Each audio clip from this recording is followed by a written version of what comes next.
Hey there guys, I'm back to another game review. Today I'll be talking about Detroit Become Human on the PlayStation 4.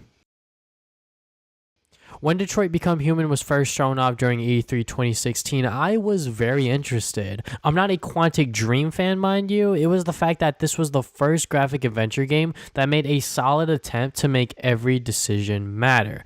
I know of the other Quantic Dream games like Heavy Rain and Beyond Two Souls, but I've never played them myself. Other trailers later released for this game caught my eye as well because of how much the decision making mattered. For Detroit Become Human, the story takes place in the year 2038. Androids now live amongst humans and are used to complete everyday tasks. Androids can range from a simple housekeeper to a store clerk to an investigative agent. There have been a rise of androids known as deviants who now have emotions and want to be free.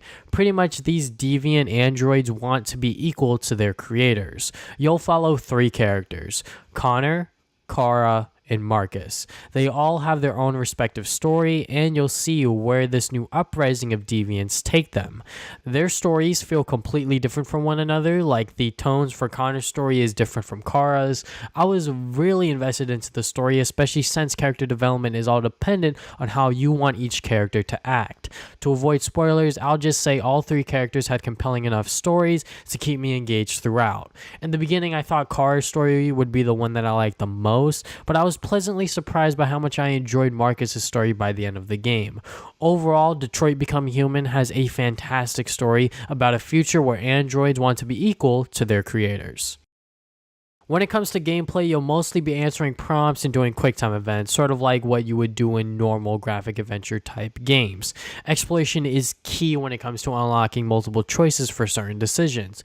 Because of the amount of decisions you make in this game, every decision does feel like they matter. Even decisions in the beginning of the game, or ones that you may feel like that they aren't exactly all that important, they do affect the game in some capacity and maybe even affect certain characters by the end of the game.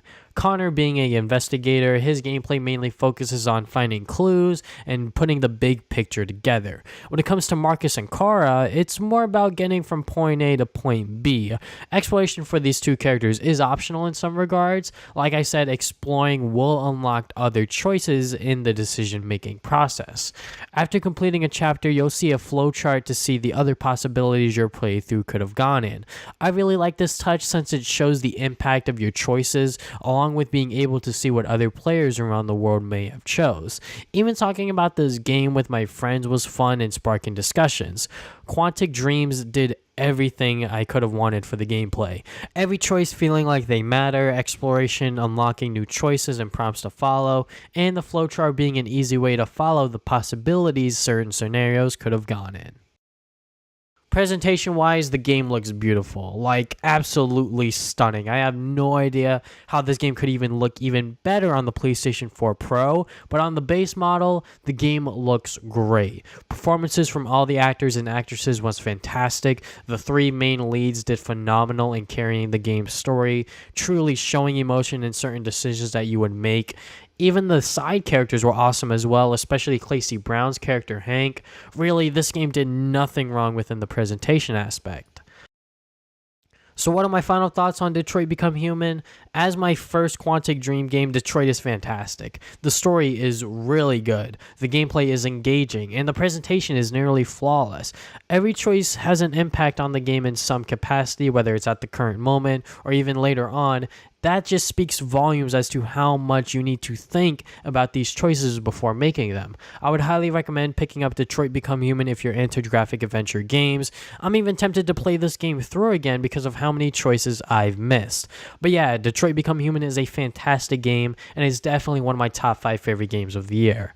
That is the end of my review. Thank you guys for watching this video. If you guys have not already, you can subscribe. I put new videos up every single Saturday. Follow the links in the description below to my Facebook and Twitter where I put updates on my future videos, my twitch.tv live stream where I live stream games.